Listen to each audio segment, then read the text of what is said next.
There we go. Let it all out.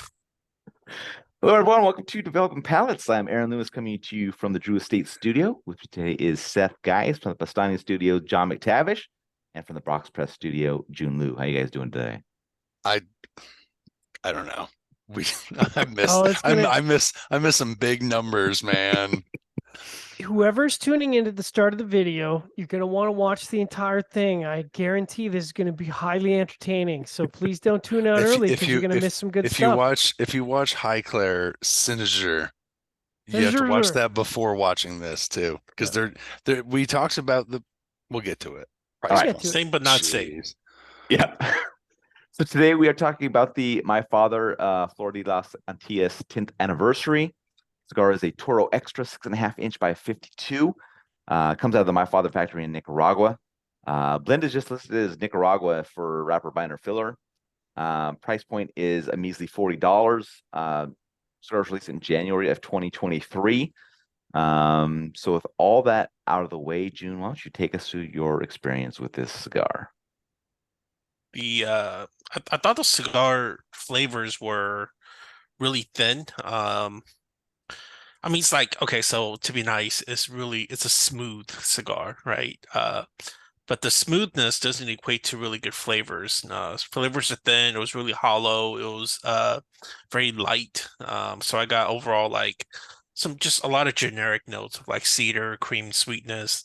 Got this like touch of effervescence to it, and the flavors in itself doesn't really work well. Um, and to it's actually kind of weird. Like you're smoking this Toro, right? Or Toro Extra, I guess, what they call it. Um, and then you got this 52 degree gauge in your mouth, and you're just blowing out billows of smoke that tastes like nothing. And you're It's like, just what the it's just fuck? it's just It's just smoke. massive. It's just like a Yeah, and big I'm like, white. why? Yeah, it's a it's a Nicaraguan. But yeah, I didn't like it. All right, Seth, what were your thoughts? Yeah, listen, it's I didn't know that this was $40. So,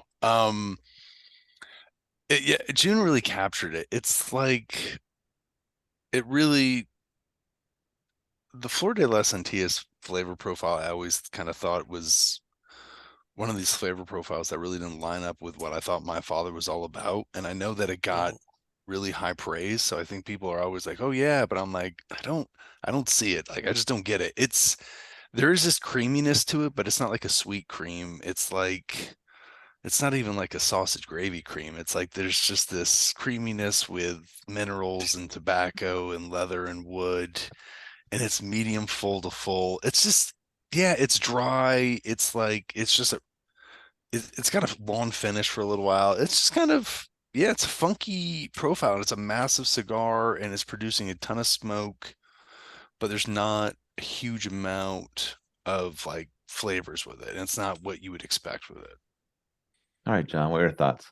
So a few disclaimers. One, I'm a huge My Father fanboy. Number two, I've smoked a lot of Flor de las Antillas because we sell them up in Canada and they're reasonably priced. They're one of the few cigars that kind of comes at a good price point. And I really like Flor de las Antillas. I like the profile. So I was looking forward to the review.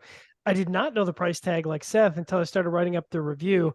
And as I was looking through the technical details, I went, is there a decimal place that got shifted? Oh my God.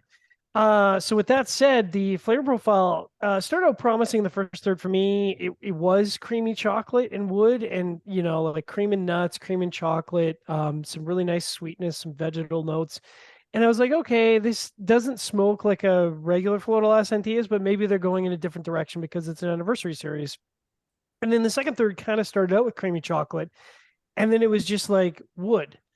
It kind of made me think like one of those times you're smoking a cigar for like an hour and someone comes up and they're like, "How's that cigar?" And you're like, "I don't know. I'm not really paying attention anymore." And that's kind of where I was like, it's not bad, but I'm not really paying attention anymore. And that's what the last third was as well. I was like, it's not bad, but I'm smoking and I don't know what's going on. It's just not doing anything for me. The draw was perfect. The burn was almost perfect. I had a touch up in the second third, which whatever. But you know, it was like the Diet Coke of cigars. It was like just 1 calorie, not quite flavor enough. And I was just like, all right. Aaron, what about you? Yeah, for me, the cigar started with musty toasted cedar and earth. Got some light creaminess joined in fairly quickly and a light coffee note a bit Did later. you pull up a picture? I did. Yeah. Okay, sorry. Um, Not even paying attention. yeah. A light floral note joined in at the end of the third, and then the second third saw the earth become a bit heavy and dry, and then a light black pepper joined a bit later, and then creamy coffee departed.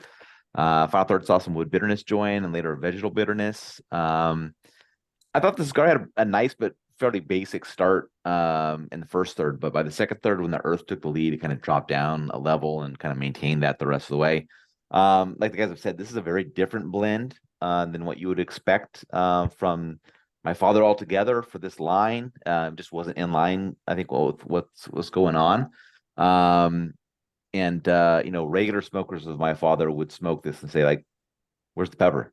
Like, where's the pepper? You missed a main ingredient from this brand." But I'm okay with that kind of a profile change, drastic profile change from what a brand is known for. But the blend still has to be good and it still has to deliver something. But um, the high price point, the kind of mundane flavor profile after that first third, just not something I would come back to for this cigar. So.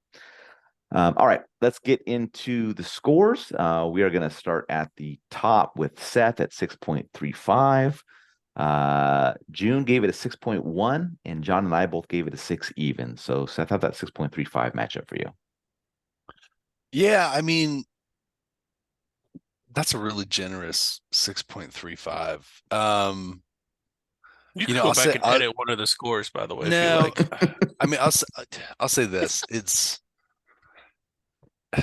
you my father, I think, and Tatuai have been doing really well, and they're producing like a lot of really legit cigars that have scored well for us.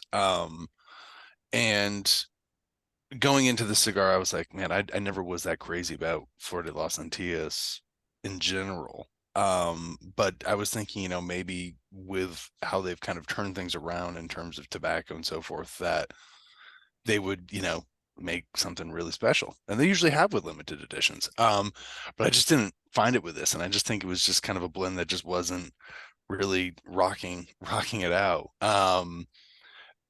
I'll say this though, it's better than some of their other stuff that they have crashed and burned on in the past. So I do think that they are having better tobacco. So I think that I'm going to make that theory to help my defense in some ways.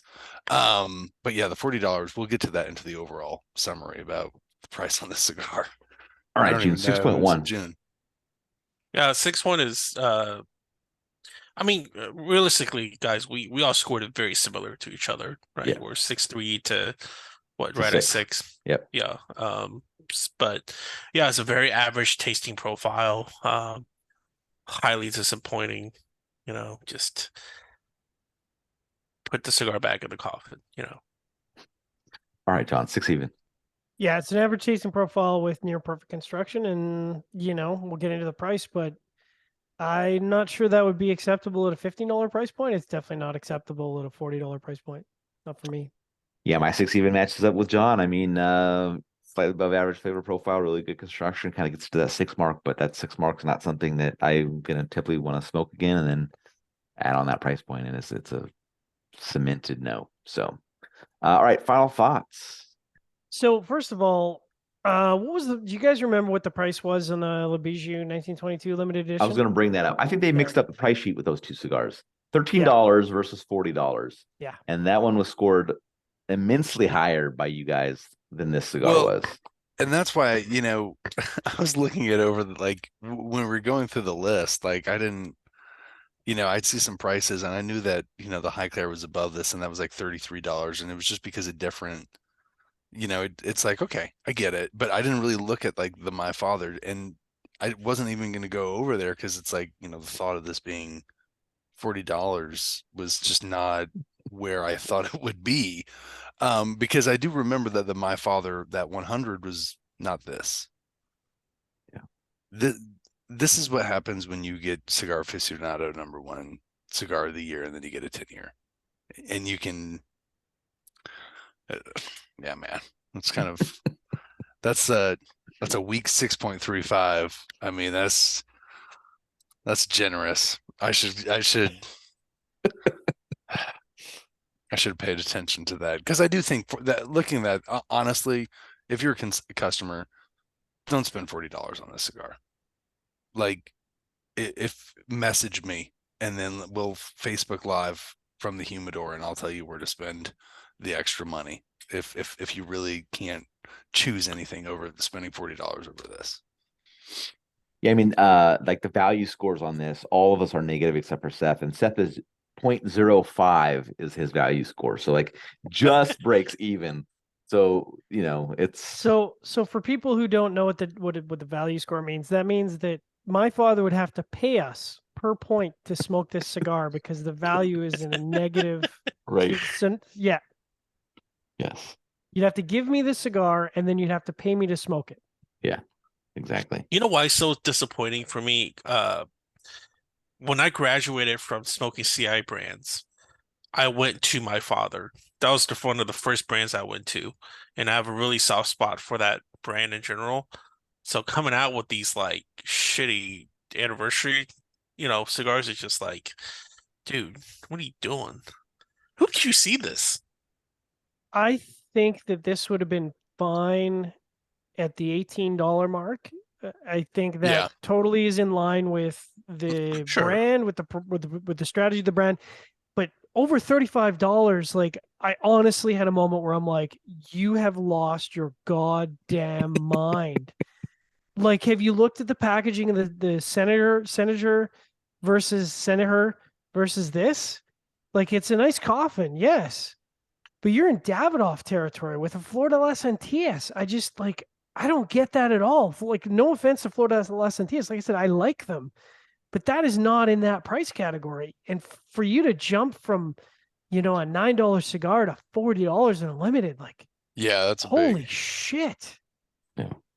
I just worry that, like, somebody who's a really big Flor de las Antillas fan is going to go and shell out a bunch of money on this, and they're going to be super disappointed, because I'm a Flor de las Antillas smoker, and I was disappointed. And that would be like, if it was at $18, I'd be like, oh, well, that sucked, but what are you going to do? But at 40, I'd be angry. I'd be like, what? Yeah, Baffling. exactly. Yeah. All right, any other thoughts, or are we ready to put this one to bed? Let's put it to bed. All right. Let's go hunting. Wherever you're catching this video, be sure to like and subscribe, but check out the full written review on the website, developingpalace.com. Follow us on all the social media channels, and you can catch all of our review recaps on podcasts. So iTunes, Google Play, and Podbean. Thank you for tuning in. We'll catch you on the next one. 40 Las Antillas.